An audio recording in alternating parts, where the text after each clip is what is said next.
भाइयों बहनों मित्रों, चोरी किया हुआ पैसा आना चाहिए कि नहीं? 15-20 लाख तो यूं ही मिल जाएगा। मिल गया। फेंकू मनोरंजन बैंक के सीएमडी ने कहा था। शर्म नहीं आती आप लोगों को? ये वही लोग हैं, देश आज़ादी के बाद 52 सालों तक देश में तिरंगा नहीं फहराया। आप लोग अपने आप को धरने को दिया, बंदूक हो गए हवलदार अपने मियाँ मिट्ठू। कैसे आप लोग देशभक्त अपने आप को कह लेंगे भैया और दूसरे को देशद्रोही कह देंगे? शर्म नहीं आती? जो श्रीनगर में भाजपा के टिकट पर चुनाव लड़ा, तारिक हथियारों का सप्लायर, उदेशित में हथियार का सप्लाई करता था। बाबा रामदेव नहीं है, ये लाला हरामदेव है, देश का सबसे बड़ा लुटेरा है। पंकज जी, आंदोलन के 3 महीने हो गए, कोई निष्कर्ष नहीं निकला। सरकार बंगाल बैठी हुई है, वहाँ के हिंदू खतरे में है। एक बात बताइए, सांप का बच्चा सांप ही होता है ना? सांप का बच्चा कभी हाथी हो सकता है क्या? कौन लोग हैं सरकार में जो अंग्रेजों की दलाली और मुखबरी करता था, जो भरवागिरी करता था? सावरकर का क्या गोरे अंग्रेज जीजा लगता था? 1857 में पहली सिपाही विद्रोह हुई थी, आज़ादी की लड़ाई लड़ी गई, 1947 में देश आज़ाद हुआ। तो आप क्या सोचते हैं, जो लोग गोरे अंग्रेजों के साथ कंधा में कंधा मिलाकर श्यामा प्रसाद मुखर्जी बंगाल प्रांत में मुस्लिम लीग के फजाउल्लाह के साथ सरकार बनाई, धर्म के आधार पर विभाजन का प्रस्ताव पेश किया, हिंदू मुस्लिम दंगे कराए, 1942 में भारत छोड़ो आंदोलन को चलने की बात की, 1943 में अखंड भारत को खंड खंड कराने वाले रॉयल सीक्रेट सर्विस वाले के लोग, इनके तो डीएनए में ये गोरे अंग्रेजों की खून है। ये वही लोग हैं जो 80,000 स्वतंत्रता सेनानी जब सेलुलर जेल में बंद थे, सावरकर का गोरे अंग्रेज का जीजा और फूफा लगता था, जो 60 रुपये महीना देता था। कौन था जिसके गवाही के कारण क्रांतिकारी भगत सिंह को फांसी के फंदे पर झूलना पड़ा? आज भी सरसादी लाल के परिवार के लोगों का पश्चिम उत्तर प्रदेश में चीनी मिल है।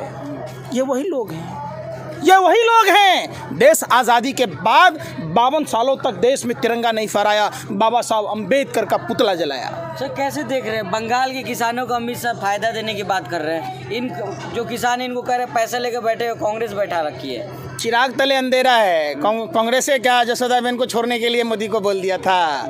ये कांग्रेस के कथावाचक हैं। देश की जनता ने वोट दिया, आप ईवीएम हाईजैक करके चुनाव जीते, बरगला कर नरेंद्र मोदी जी क्या कहते थे? रजत शर्मा आपकी अदालत प्रोग्राम में नहीं देखे?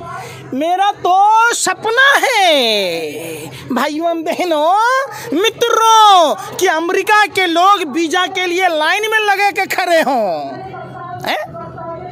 आपने नहीं देखा फेंकू मनोरंजन बैंक का 15-15 लाख रुपये का, जिस फेंकू मनोरंजन बैंक के सीएमडी हिंदुस्तान के पब्लिक जनता कितना बड़ा शौक पाला, कितना बड़ा मनोरंजन का आदमी बैठा दिया।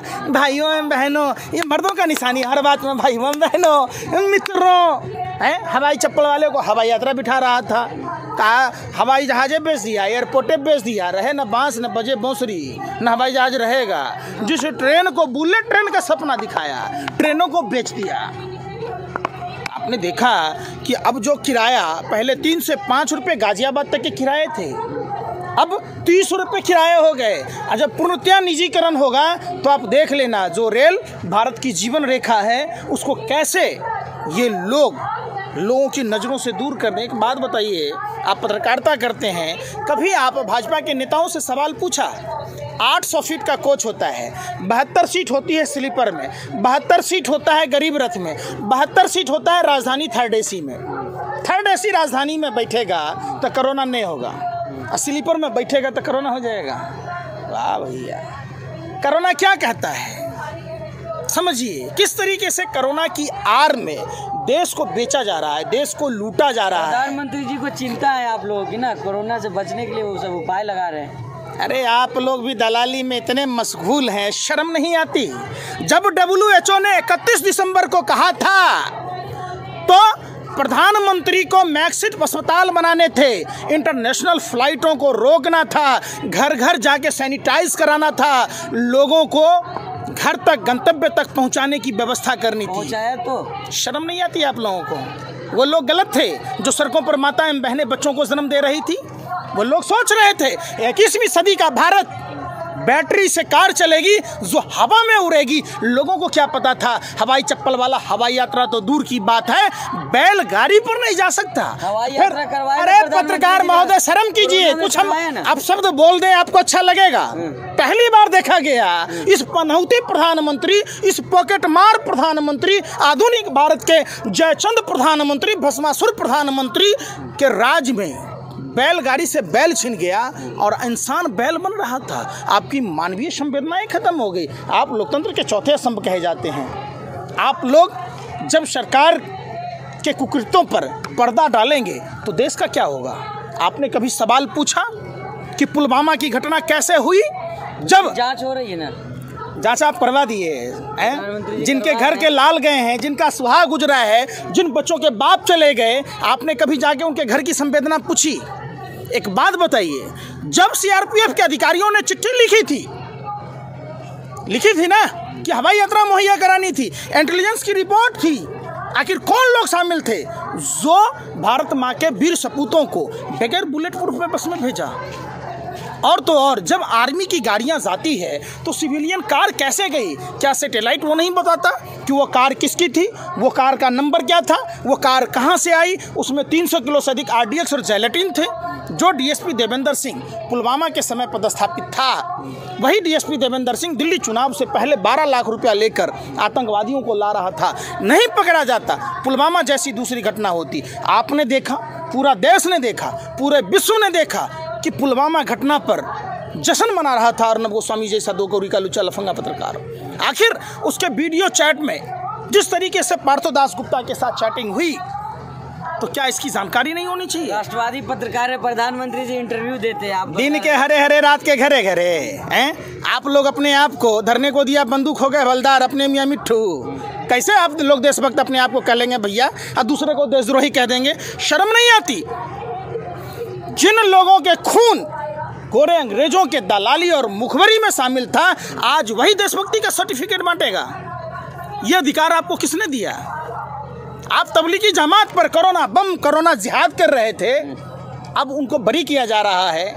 अभी आपने देखा होगा एनडीटीवी में प्राइम टाइम में जिन 3 लड़कों को आप जाफराबाद की घटनाओं में जमानत दी गई है, रिंकू शर्मा के केस में आपने देखा होगा आपसी रंजिश को जिस तरीके से हिंदू मुसलमान का एंगल दिया गया, जिस तरीके से देश में मुसलमानों को बदनाम करने की तबलीगी जमात, तबलीगी कोरोना बम, तो कौन लोग थे भाई? जब 31 दिसंबर को WHO ने कहा तो आप दिल्ली में चुनाव क्यों कराए? क्यों ट्रंप की गुलामी किए? क्यों 23 मार्च तक, जब तक व्यापम घोटाला वाले आटा चोर कंस मामा की सरकार नहीं बनी, आपने देश के साथ कोरोना कि आग में झोंक दिया, खिलवाड़ किया, इतना बड़ा क्रूर मजाक किया? आपको शर्म नहीं आई? और आप लोग सवाल नहीं पूछ रहे। इससे अच्छा तो घाघरा चोली पहन लेते और ठुमका लगाते, चौक चौराहों पर 2-4 रुपया तो कमा ही लेते, अच्छा पैसा कमाते। किस बात के लिए आप लोग पत्रकारिता करते हैं? जमीर मर गया क्या है? राजेश शर्मा जो अमेरिका के लोगों को वीजा के लिए लाइन लगवाने वाला था, वो देश की जनता को लाइन में लगवा दिया, अपनी माँ को भी लाइन में लगवा दिया 4000 रुपये के लिए। उस निकम्मा निकारा बेटा को जिंदा रहने का कोई हक है? अरे हम लोग होते ना तो मुंह में कालिक पोत के चुल्लू पर पानी से में डूब मरते हैं, रेल के पटरी पर सो के सुसाइड कर लेते हैं।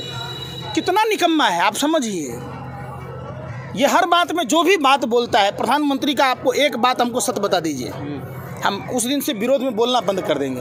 एक भी बात बोला हो जो प्रधानमंत्री ने सत्य बोला हो, आपको पता है कुछ? अमेरिका के लोग आ रहे हैं वीजा के लिए लाइन में, देश का किस देखने आ रहे हैं ना लोग स्टैचू।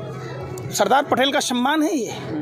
अरे थोड़ी बहुत रोटी खाते हैं आप लोग तो हमारा कुत्तों से भी गए गुजरे हैं। जो कुत्ता रोटी खाता है तो अपने मालिक के सामने पूंछ हिलाता है। सरदार पटेल को मरने के बाद भी आरएसएस और बीजेपी के लोगों ने उनकी बेइज्जती की।